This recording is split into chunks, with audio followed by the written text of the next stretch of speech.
Welcome to the Inspired Living with Autoimmunity podcast, the podcast for high achievers who want to stay sharp, focused, and full of energy despite their diagnosis. With your host, National Board Certified Functional Medicine Health Coach, Julie Michelson, where Julie helps you take your power back from autoimmunity. And now here's your host, Julie Michelson.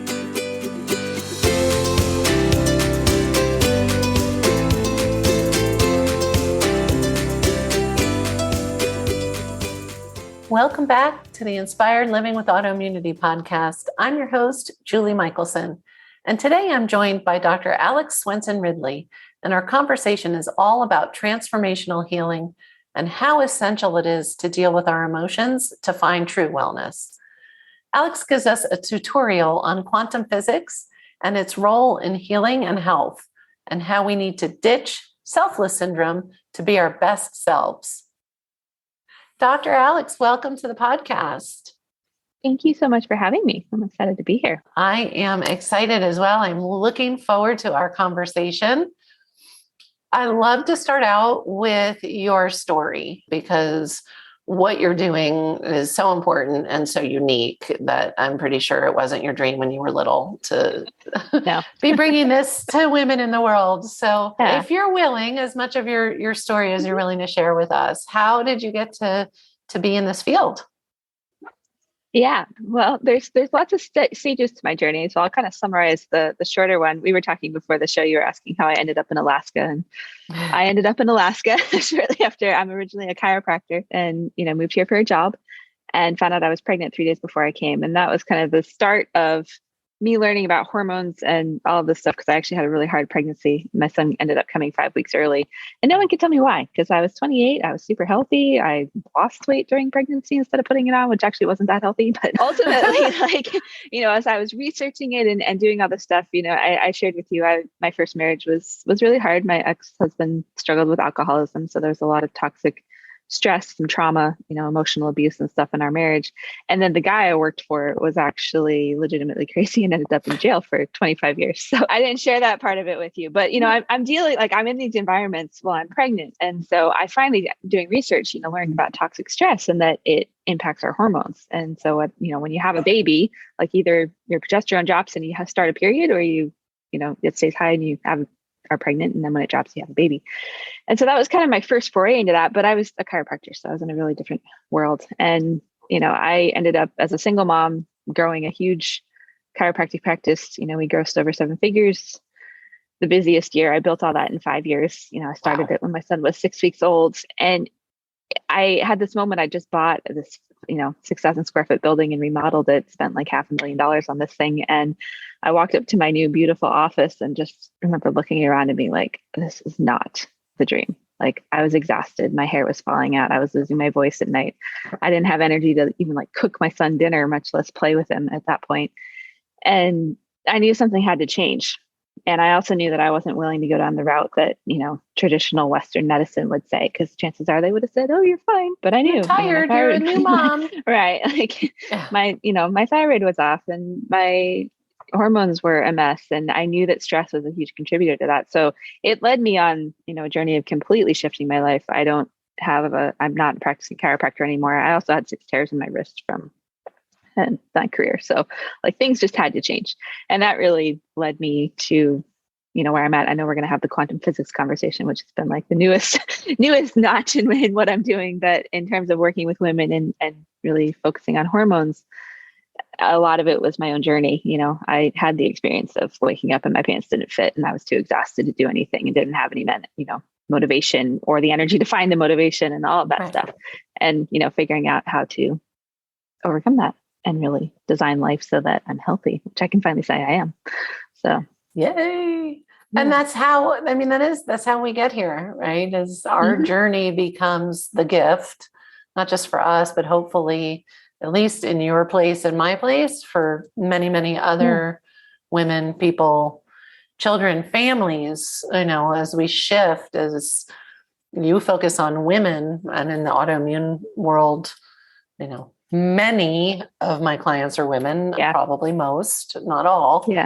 Yeah. But as we shift the idea of health and wellness for women, we're impacting future generations. We're impacting those children. Yeah. And that ripple effect is really the reward I had no idea about when I started my business. And I'm always thrilled, each person, but now that I understand, we're changing families. We're hopefully eventually changing healthcare, wellness, all of it.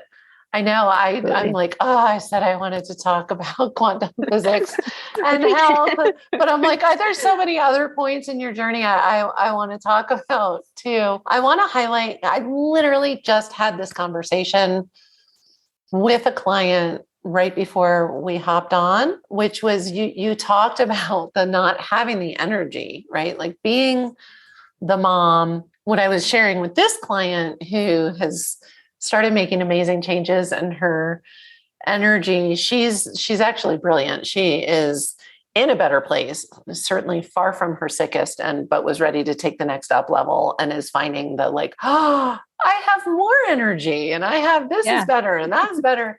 And she's executing like a rock star because she has the energy to do it. And I was sharing with her a story about another client who could be your client, I'm sure, textbook, entrepreneur, business owner, loves her business, loves her children. When we first started working together, there was a point in which she said to me, almost like, do you think I'm a bad mom? Because it was easier for her to be at the office than home with her young children.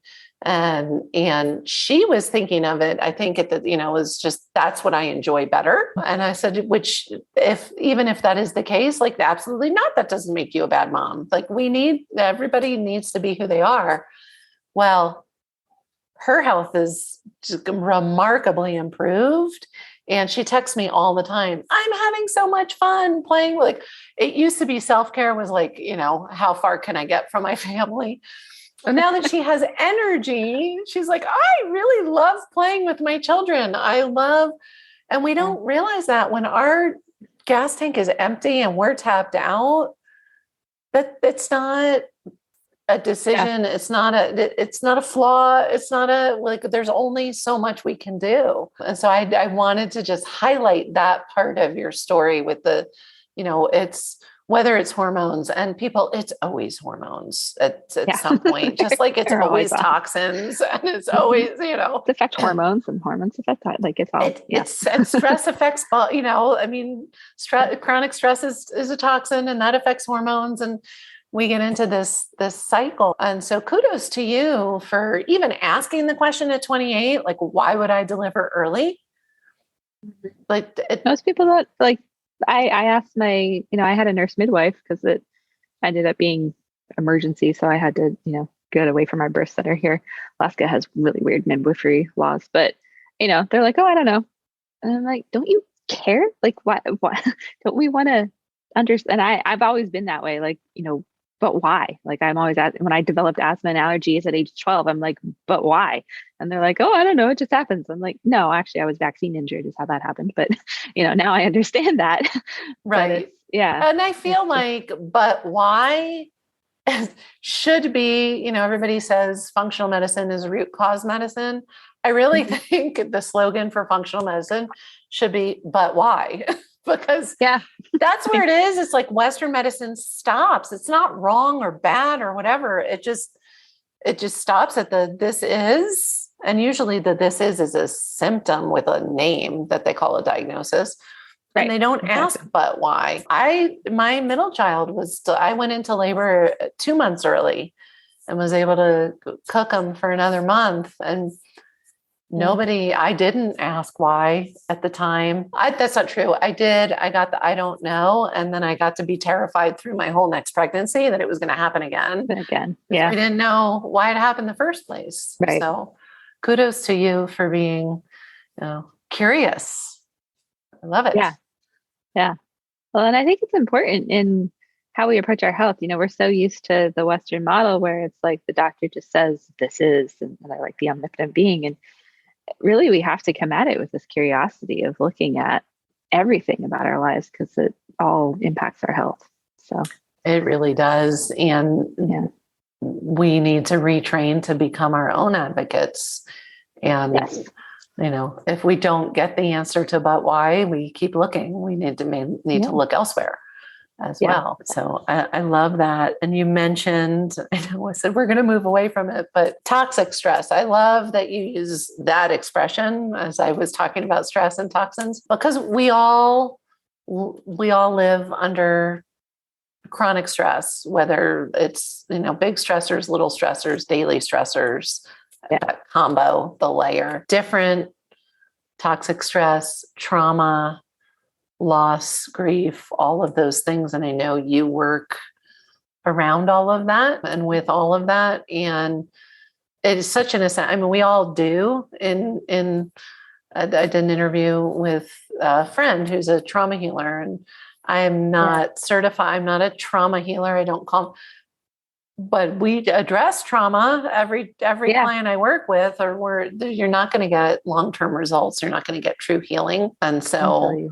I wanted to highlight all of that, because what you're doing, that's the holistic part, is helping women not be where you were when you were 5 years into practice with your hair falling out at what should have been a great milestone that wasn't.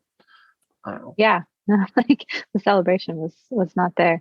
And speaking to the trauma, like you, I'm not certified in any way in trauma healing, but what I find so interesting is the women I work with. And, for whatever reason, my life experience actually has led to me working with women older than me. So I'm 37 now, for those listening, but most of my clients are in their 40s and 50s. A lot of them, dealing with autoimmune and a lot of stuff. But as we go through a journey where the physical body starts to feel better, many of them, like 90%, are suddenly like, hey, so I have this, thing that happened to me when I was 14 that I've never told anybody about. Yep. I feel ready to process that. And like, that is where I interviewed a woman on my show that was talking about this as well. Like, if we're really looking at root cause, trauma is a huge piece of it. And like how we define trauma, like I have, what ends up in like what they call an A score or whatever on the trauma scale, because I had actual abuse and, I don't want to say actual, but so many of us experience traumas, even if you don't feel like we tend to, make this hierarchy of traumas, kind of like we make a hierarchy of what it looks like or whatever. We're all different, and it's it all doesn't affecting us. Like, it doesn't matter if you've had that level or not. Like, it's still trauma. It can be a bunch of little t traumas, and it could also be that you experience trauma and you don't identify it as trauma, or, you've pushed it away and locked it in a box. It's still in there. It's still in your cells. It's still in your body. And so I love that you brought that up, because it can go either way. Some people can't reach that level of physical healing until they work on that trauma and work on healing that. But also, we were talking about energy, right? Like, now I have the energy to do, like, now, once you handled all these other things, your body, you have the energy to also, begin to look at that trauma and deal with it. Yeah. So I'm so glad you pointed that out. Yeah. And in some levels, so we can start diving a little bit into the quantum physics things there. So like, for listeners who, you aren't familiar with me, I've been working on a PhD in integrative medicine that's based in quantum physics. So that was like part of this. And quantum physics is like amazing and cool. And I'll be totally honest, I've been studying it for 2 years and I still feel like I don't completely understand it, but I've got surfacey. But, a lot of, when we talk about energy, like, our body actually stores energy in different places in us, you can call it chakras. I like to call it energy centers, but we have different centers, and they've actually measured this. And so one of the ways that I have started working with women to remove that and just get access to the energy that we already have stored is we have to deal with emotional stuff. And I know for me, when I started doing that work, it was like my third center, which is kind of, the pit of your gut, if you will, like that area. It's related to willpower as the emotion. And I would just feel like it was dead. Like there was nothing there. And I had been through such a high level of stress for so many years. It was like, I didn't have the emotional capacity to push myself anymore, especially like physically, any of that. And that was a lot of where the energy came from. And so I've been working on just, I actually had to give myself a picture of like a dual decked dagger is like my, sort of strength and work through that. But that's been able to, like, I've started to be able to release a lot more energy and feel like that ability to push myself again, which a lot of us, when we're trying to get healthy or, whatnot, we tend to go, the autoimmune world is a little bit different, but I think we try to go to the things where we're pushing and pushing and pushing. But first we need to go within to really find that energy again and have it come out. And so this is getting a little more in the esoteric world, but there's. Well, and I love that. I want to actually back it all the way up, either from Webster or whoever, or you. Quantum physics, like let's go all the way back to, because people are like, wait, why are you talking about quantum physics today? What is quantum physics? Let's start there. So let's start there. Like, in the most simplest way I understand it is it's physics that explains the things we can't see. It's based in energy. I geeked out a lot during my initial courses because I'm like, oh my gosh, this explains the existence of God and all this stuff that honestly science just either has holes. Like, I don't know about you, as I was going through my education, it would be like things about Darwinism, for example. Like, there's certain things that just don't make sense about natural selection and all of that, and quantum physics comes in and like fills in those holes.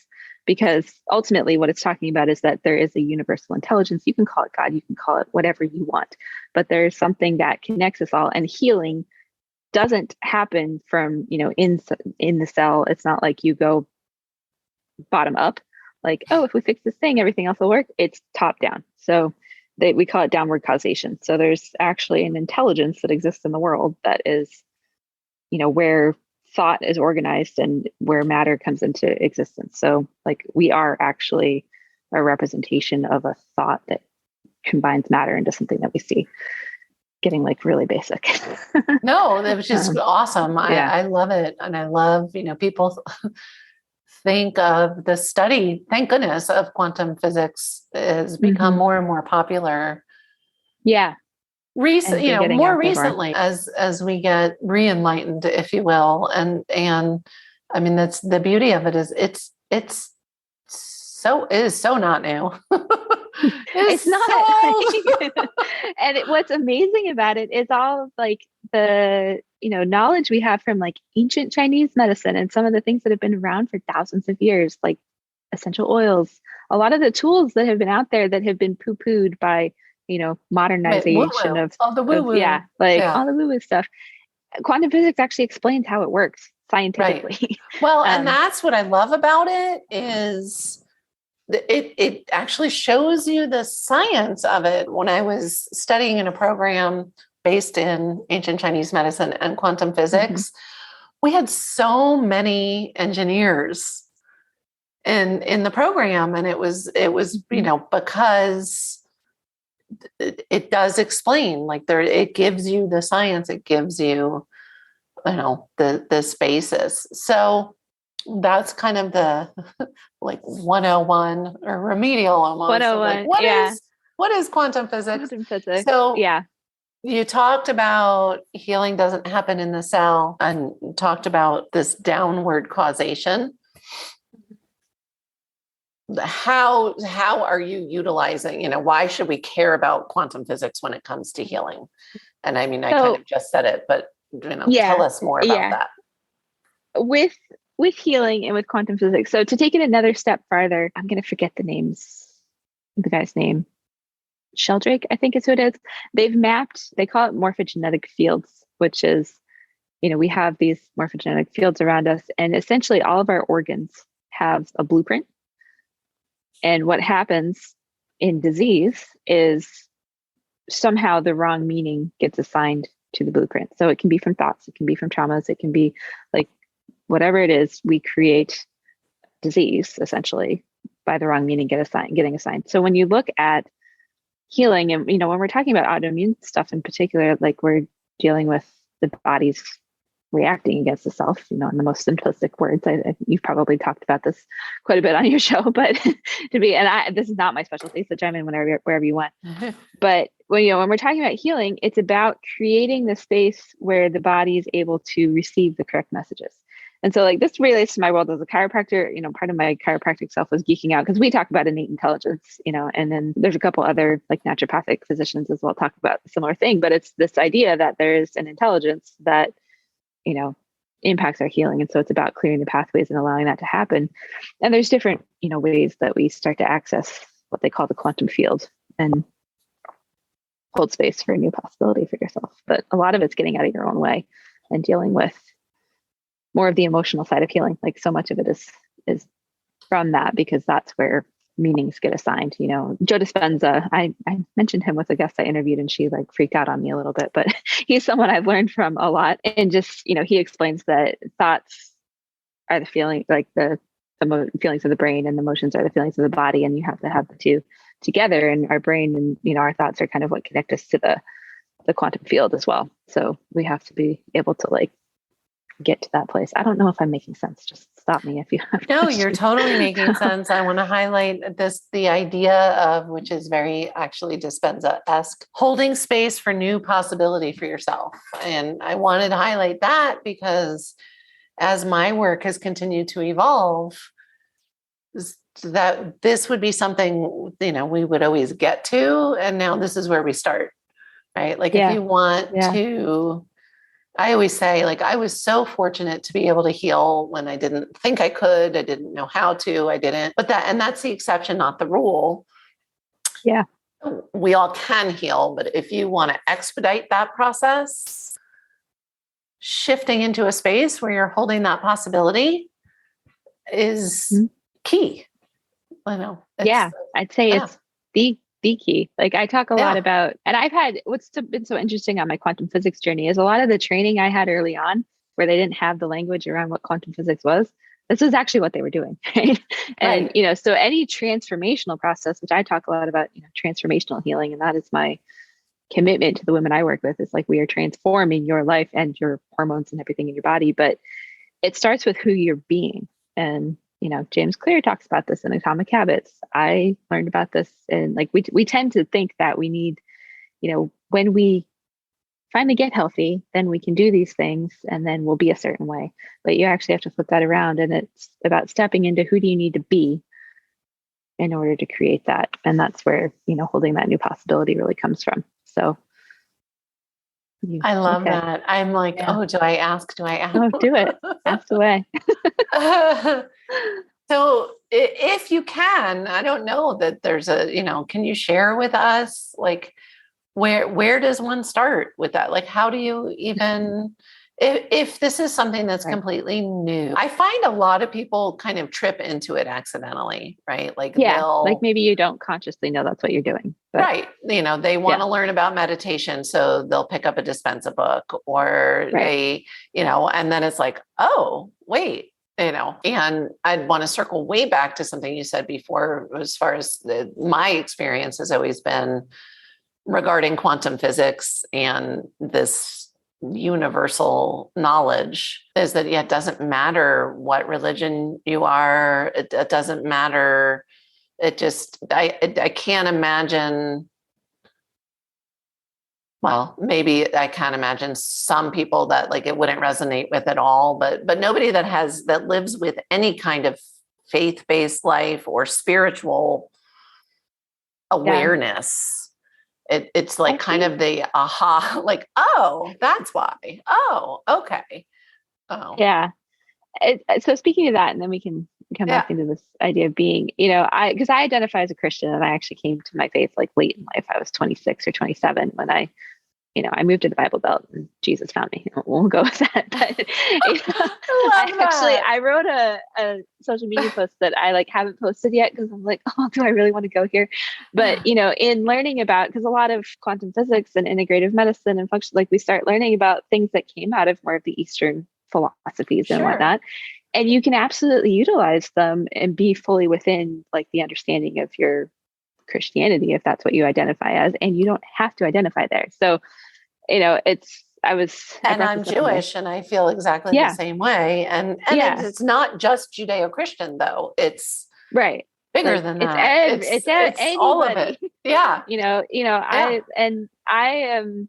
I believe like those of faith, no matter what you are, like so much of a component of it is just love. And so Right. Yeah. loving each other, loving yourself, that's a hard one for women.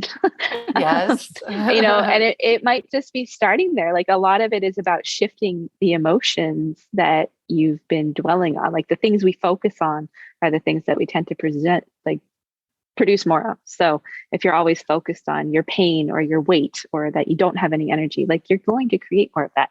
I have experienced this many, many, many ways. And, so getting into the other question around like, how do we start accessing this? It's things like meditation. Like I didn't meditate until January of this year, and I now meditate every day. I learned a lot of how to meditate from Joe Dispenza, but before that, his are kind of time intensive. So I had to learn that, oh, this is beneficial and I should make the time for it, before that. But, just focusing on feeling those emotions. Where do you feel them in your body? Like allowing yourself, which is really hard for some people. Really hard. Like I sucked at this. I'll just be honest. It's like feelings. What do you? Because I'm really good at. Well, it wasn't safe for you for a long time to feel your feelings. You wouldn't have and that was made it through your days. I didn't even dive into my childhood, which was also right. I kind of recreated my relationship with my mom and who I married, but I love my mom to death. We're still working on it, and so it's being willing to dig into those things because we also have unconscious patterning and wiring in our brain that will keep us stuck in the same pattern. So it's finding the ways to increase your perspective, to just allow yourself to experience something new and then watch for where those things show up. And I love what you focus on, create more of is so true. I have, a lot of people, and I do think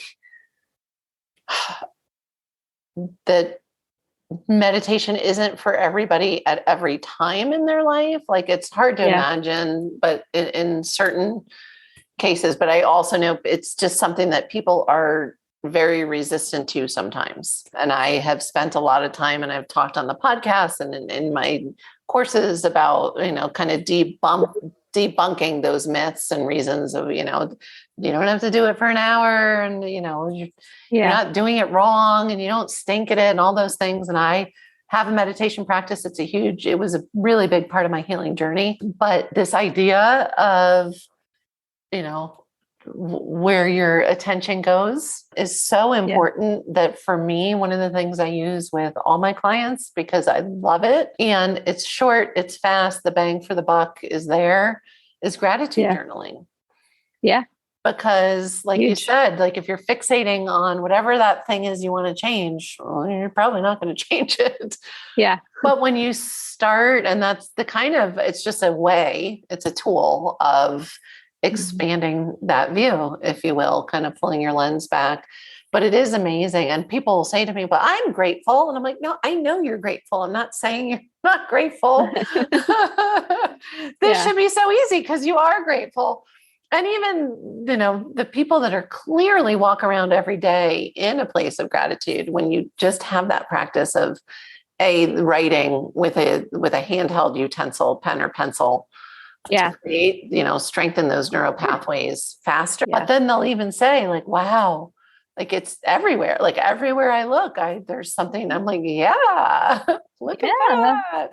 I know. And you may be starting, I've had clients that I've said like, as a starting point, hey, let's just, each day write down 3 things you're grateful for. That's like, what we 3? do. I can't do 3. Like I won't, how about 1? I'm like, fine, start with 1, but like you can find 3 things you can be grateful for. We can all find 3 things. And I have said before, if it's a really bad day, if you can if you can hold the pen, like there's 1 thing to be grateful for right there. Like, I mean, we can always find it. And then I joke and I'm like, of course you have permission to write more than 3, but the win is 3. And that that just eliminates all the resistance for people. To start to create the habit. And then they're like hooked, and I love it. And so I just wanted to kind of share that as a tool. And again, I love meditation. It was huge for me. But like, look at where you've come and what you've accomplished without a dedicated meditation practice. So it's not the only route to wellness. No, It's not. And I was going to add to that, the whole idea behind meditation and why it's so powerful is you're changing brainwave states, right? And so we tend to live in like high beta, which is super stressed out mode, like type A, like overwhelmed. I've got all this stuff going on. And meditation is just a tool that helps you shift from that to alpha or theta state. And alpha is like where creativity lies, and theta is kind of that right before you fall asleep kind of experience. And so I've seen cool things happen in my life doing that. But I also recognize there's been other ways that I've done that throughout my life without realizing it. And a lot of us have those, and they tend to be things maybe we don't make time for. So you could do it any kind of creative thing that you have. Like I actually play the violin, and whenever I play the violin, I just zone out on my music and it's amazing. So, you might have something like that, or you draw. Like my drawing is like a fifth grader's, and my son makes fun of me, but it's something that calms me down and gets me out of that. It's just shifting the focus of your brain, like from Joe Dispenza talks about convergent and divergent focus. So both going within and without, like, and just being aware of yourself in the world. So you can do that lots of different ways. It doesn't have to be You can. And I feel like too, oftentimes those things that you just mentioned are things that adults and women in particular have moved away from, have fallen out of their routines because, they don't take the time for themselves and focus on themselves. And I have so many clients, and I'm like, I'm not a painter. I'm not an artist. So I don't think I'm attracting people in that way, but I have so many clients who are painters and they're gifted and or artists of some sort. And we're all creative in one way or another, even if we don't look at it that way, but it is interesting. And so for these particular clients, that's become part of their wellness routine is taking the time to do that, because it's not just, I love that you pointed that out. It's not just a stress reliever or and when you're changing brainwave states, really good stuff is happening. Yeah. I think of it as like it's another fitness area. It is. Right. Yeah. Like there's, that way I actually started learning meditation. There's an app called FitMind, and they come at meditation completely from the science perspective. But you just started for 1 minute, and it's all about just training the muscle of your brain to go in and out of those states and to be able to do it, without having to close your eyes and put on the weighted blanket and diffuse the oils and all the things. Like just it's another way you're building fitness in your body. I love that. That's amazing. Yeah. I do want to touch on, I know I was like, I want to talk about quantum physics. But I want to talk about everything, all the things. I know we can't dig into all of it, but I do want to touch on, because I want to give listeners a really good idea of your focus and what you're bringing to the world. And so I want to talk about selfless syndrome, because I feel like that was the perfect segue as I was talking about women who no longer do the things that, So tell us about that, how you see it, and fix it. All that. Aha. Yeah. In 3 minutes or less. How do you fix selfless syndrome? Yeah, it takes some time. So, selfless syndrome, we've alluded to it a couple of times here. It's without, I've almost been like, hey, I call that selfless syndrome. You should have. It's the innate desire we all have as women to take care of everyone and everything else except ourselves. And, we are so wired to put our kids first and our family first and our career first, and like everything else comes first. And I'm not necessarily, I get a lot of pushback on like, well, isn't being selfless a good thing? And I'm like, yeah, but if you're not taking care of yourself, like you're only as good to the people around you as, healthy you are. So if you're consistently just running yourself ragged and not getting enough sleep, and you don't have energy, and you're, generally you start getting mean to everybody. Like I know when I'm not making time for what I need to make time for, I'm not the world's nicest mom or wife or any of those things. And so, in shifting that, I think it comes to, there's a couple of things, like as a society, we have to really move away from whatever it is, because our role as women has also changed. I tend to be kind of a feminist. So, we've gone from like more women are in the workplace or owning businesses or like doing more than just being at home. And I'm also, those who are at home, I'm not saying that's like just a thing. And, you should, feel like you should have all the time in the world at all. Like that's a three-time job, I would say. Like for every kid you have, it's a full-time job, whatever it is. But it's having that willingness to recognize like we are important. And I think some of it comes down to self-worth as well. I'm throwing all kinds of stuff at you, right? But we have to see ourselves, view ourselves as worthy, and realize that our self-care is actually one of the ways that we serve the people and the things that we love. Say that again. So our self-care is one of the most important way, I would argue, that we serve the people and the things that we love. Because when we are full ourselves, we have more to give. And that is what makes us the better mom, the better partner, the better business owner, the better friend, daughter, sister, whatever, fill in the blank. It sounds so oversimplified to say oxygen mask on yourself first. Yeah. Right. But that is really what it comes down to. If you are putting yourself last, it will catch up eventually. Some people get away with it for longer than others. Yeah. Which is why I probably mostly work with women in their 40s and 50s. I just did, the crash in light years in 5 years when I was in my mid 30s. So yeah. Yeah. Well, and yeah, it depends on when the hormone component steps in. You got to experience that early too. So many women that I see are in that same age group also. And, or symptoms came on with pregnancy or right after a delivery and it's like, nobody thought to think like, oh, could this be triggered by hormones? Why are hormones doing that to you? And so it's such a huge component, but it takes, I see, and I'm guessing you see the same, it takes retraining. Like it's not enough to listen to this episode and be like, yeah. They must be right. Like it's important. It's not, self-care is not selfish. It is the best gift you can give people. And not even just the people that you care about, really anybody who comes into contact with you throughout your day. Seriously. Yeah. Like you can be that person who smiles at everyone in the store. And like, I am now that person. Like I feel so light and just like happy going out. And people are now back to the quantum physics. People are drawn to that, right? They are. Strangers come up and start conversations. Yeah. Because we all realize like we want more of that. And so is this something I'm guessing since you coined a term, this is something you see pretty much across the board in your clients? Yeah. And honestly, when you were talking about, kids and families, so my original hat, I was a pediatric and perinatal chiropractor. So, I worked with moms and babies. And the more I worked with little kids and babies in the pediatric side of my practice, the more I saw moms and grandmas or aunts or, whoever who were not taking care of themselves. They were exhausted. They were like, dying on the couch while I'm adjusting their kid. And I was like, that's where we need to make the shift and the change because, our kids are going to be more and more screwed up the less we have available to give them. And so that's kind of what led to my journey.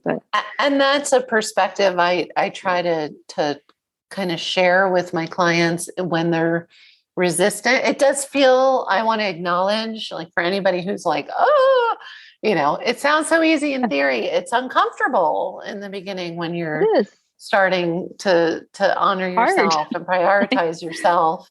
And one of the ways I try to encourage people is like, what would you want for your daughter? Like, would you encourage fill in somebody else, a friend, a child, a loved one? What would you say to them taking a half hour a day to, like, I mean, in the grand scheme of things, it's not much time. No. And it makes such a difference. But, I've totally been there, like feeling guilty for going for a run or, whatever it is, or my kids like, no, I need you to do this. And, sometimes it's legit what he needs. And other times it's like, hey, mommy will be much better for you if you let me do this first. Habits and patterns. And when I first started a dedicated meditation routine, I was meditating twice a day. So morning and afternoon, 20 minutes. And the afternoon one was always the harder one to get in. And sometimes I'd miss it. And if I missed it 2 days in a row or more, my daughter, who was then a teenager, would say, why don't I drive and you can meditate in the car? She would notice, and I'm pretty chill. Like, I think I'm great. I'm not uptight. I'm not, she could notice, she could totally notice a difference. And so, she learned like, thank goodness through watching me that like actually taking care of myself and prioritizing those things that do work and keep me running are important. I call them non-negotiables. They it takes a while to figure out what that is. Yeah. And when you do, it makes such a difference. Same with my kid. Like he watches, and even Joe Dispenza talks about, he had 3 kids and he said he would just sit down in the middle of the living room with headphones and a weighted blanket and they would just play around him while he meditated. And my son too, he knows that in the morning, like that's what mommy's doing. It's mommy's time. Yep. He came up with his own meditation and stuff. And I'm like, cool. I love it. And again, see that there's that trickle down of like, what we do. He's not going to be in his 30s playing with meditation for his first time, or 40s or 50s or 60s or I love that. That is amazing. So we kind of, because I couldn't stay focused because what you're doing is too important. And I want people to understand how it all comes together, right? It really, if you're not creating self-care, studying quantum physics probably isn't going to help your healing. And that you have to be willing to take the actions too. Because I find this for myself, like, it's especially when I was going through the stuff with my ex-husband, and it's like, I'm reading everything looking for an answer because I want someone to just give me an answer. Right. And a lot of it came down to, a lot of times we need to go inside before we can, like, we always tend to look outside ourselves for the solution to, especially with, disease or illness, or if you have a diagnosis, it's always like, what from the outside can I bring in? And a lot of times we need to go inside first. Absolutely. Not a lot of times. I'd say like 100% of the time. You need to go inside first before any of that stuff's going to make a difference. That's where, like, women who, when you have hormone issues, you can't lose weight, or that tends to be a big one that I deal with. And I'm like, we're going to work on how we relate to food and stress and all this stuff first. And I always, it's not going to make a difference until you do. Coaching perspective is heart-centered, heart-based coaching. And so my perspective is, yes, I am an autoimmune expert, but I'm not coaching with my expertise. I'm offering resources with my expertise. Nobody's an expert on you but you. And it's helping you get to that place where you can hear it, you can feel it, you can learn to trust it. And like you said, and it's always a work. I still discount the voice that comes up that's always right. Yep. Because, I'll talk myself out of it using logic or, whatever, public opinion. Yeah. So that's just like our up-leveling our health and our self-care and changing and growing and adapting all of those things. It's the same with using our intuition and listening to that voice and listening to our body. When our body isn't well, it's trying to tell us something.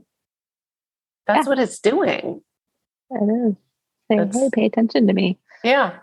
And, I even went so far, this is a total side note, not a plug for anything, but I actually got an Aura ring because it gives mine's on the chart. I just put it on the charger. I need to charge mine today, but I love that readiness score because it definitely, most days I can tell like, hey, I feel good, or maybe no, I don't. But there's some days where I am like, oh, I wouldn't work out, but my readiness score is great. And other days where I'm like, I totally would push myself, specifically around exercise. And then it's like, no, you should rest. And I'm like, oh, okay.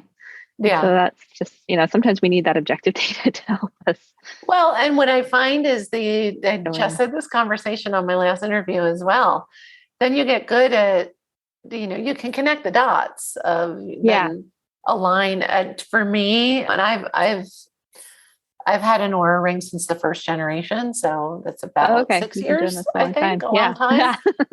And I used it to help me with certain things. And I use it in coaching too. If somebody has them, it's not a requirement, but many of my clients have them. And if we're doing a food reintroduction, or we're doing, being able to track heart rate and HRV and things like that, and readiness is like, well, if that's the only thing I changed was I ate tomatoes yesterday, and wow, like look what's going on. It's a great tool that I always say, and it's not just Oura Ring. There are other good ones out there. Any of them, it's you look for the trends you're looking for.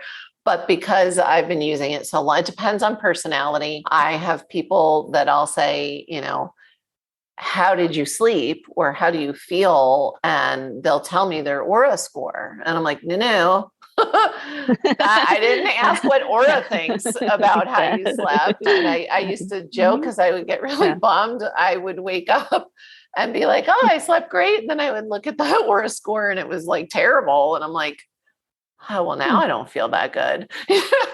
Yeah. So we got to know, but using tools and having the data. I'm a biohack. I came to functional medicine through biohacking. So I love gadgets and tools and anything that can help us for sure. Absolutely. Yeah, absolutely. So before we wrap up, for listeners that are listening on the go, all of everything will be in the show notes, but where's the best place for them to find you and check out your work?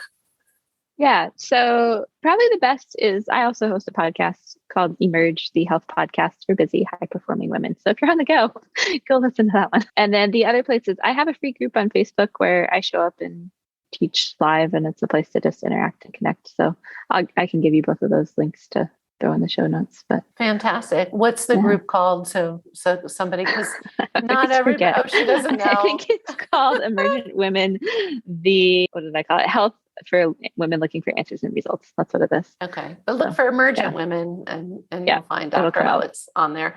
And then for those of you that are willing to take the time and look in the show notes for links, they will be in the show notes too. But I know sometimes I'm listening and I'm like, I just wish people would just tell me because I'm driving or I don't know. So what is this is not meant to be a trick question or throw you under the bus, but what is one step that listeners can take today to start to move the needle to improve their health of all the things, or it could be something you didn't cover. It is something we didn't cover actually. Okay. So of all the things, like before you get to meditation or any of these, undertakings, the easiest, simplest thing to start with is breathing and water, because most of us don't remember how to breathe correctly. And if you look at the hierarchy of needs, like we can only live without air for like 2 minutes, water, it's a few days, and then food, we can actually live quite a while without. So, I teach like deep breathing. So making sure you're getting full diaphragmatic breaths and all that can start to alter your brain state, a lot of things we talked about. So like, if that's the one thing you do twice a day is, take 5 deep breaths, it honestly will start to shift a lot of stuff. And the other thing is, drinking at least half your body weight in ounces of water, which I find some women either nail or are like, what? So such a big fail. Yeah. It's something we're constantly working on. And both of those things are so important. We take them both for granted and we don't always think about them. And, when you look at all of the different symptoms that could just be from dehydration, because we're not drinking enough water, it's kind of ridiculous. It really should be the first thing doctors ask when somebody comes in is how much water are you drinking? And the deep breaths is funny. That was something that when you were talking about, we talked about kind of changing brainwave states as an exercise, right? And I was thinking about breathing when you said that. That's something that I love to do on the spot that people don't necessarily know you're doing and avoid a stress response or reset. So I love those answers. That is amazing.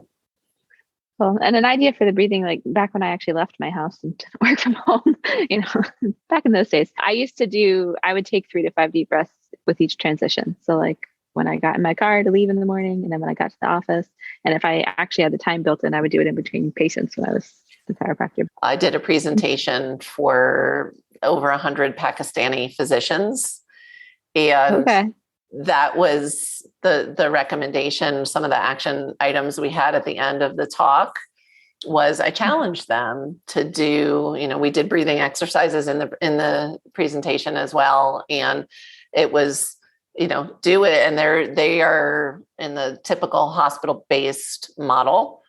And so that was my recommendation. As you walk each patient out to go get the next patient, just do it between patients, do it, like you said, when you arrive in your parking spot somewhere, or whatever those things are that you can attach it to so that you're doing it regularly. It is something that again, just like the water, people don't think about, and we all become very shallow breathers, and we're if you're not doing it consciously, you're not doing it. So there's such good advice. Yeah. Yay. Make a world of difference in your life too. So that's what I got. Thank you so much, Alex, for joining us today. You have shared amazing gold. I had a pleasure being here. Thank you. For everyone listening, remember you can get the show notes and transcripts by visiting inspiredliving.show. I hope you had a great time and enjoyed this episode as much as I did. I will see you all next week. Thank you for listening to Julie Michelson's Inspired Living with Autoimmunity. Did you enjoy this episode? Please like, share, and subscribe wherever you listen to podcasts. If you'd like to get a transcript of this and every other episode, just head on over to inspiredliving.show or click on the link in this episode's description. There, you can also find everything we discussed in this episode, including links and information about our guest. You can even send in your questions to be answered by Julie in a future episode. That's inspiredliving.show. Until next time, this is Julie Michelson's Inspired Living with Autoimmunity podcast, helping you take your power back.